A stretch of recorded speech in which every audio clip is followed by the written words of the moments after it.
A massive radioactive tailings pile right next to the Colorado River is being cleaned up by crews in Moab. Fox 13 News is partnering with the Water Desk at the University of Colorado Boulder to look in depth at where the project stands right now. Max Roth shows us what this means for the tens of millions of people downstream.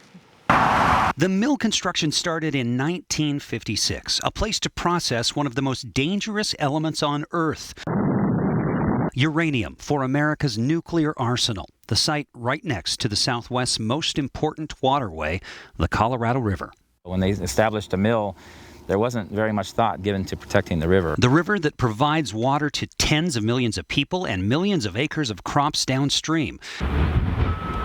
The process left behind waste products and tailings. That's a radioactive sand-like material that was 80 feet thick by 1998 when the mill owner went bankrupt.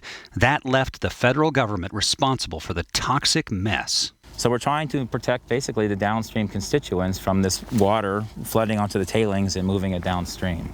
The process, digging up the tailings, hauling them in steel containers, and disposing of them at a site far from waterways about a mile north of I-70 near Crescent Junction.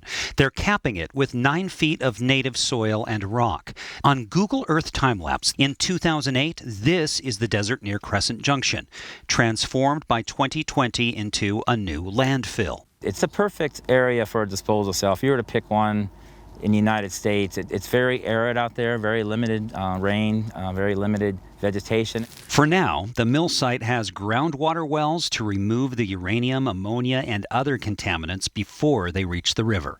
Fox 13's Max Roth reporting there. More than a decade of cleanup has cost $600 million, and they expect to keep working into the 2030s. They say the final bill will be about $1 billion.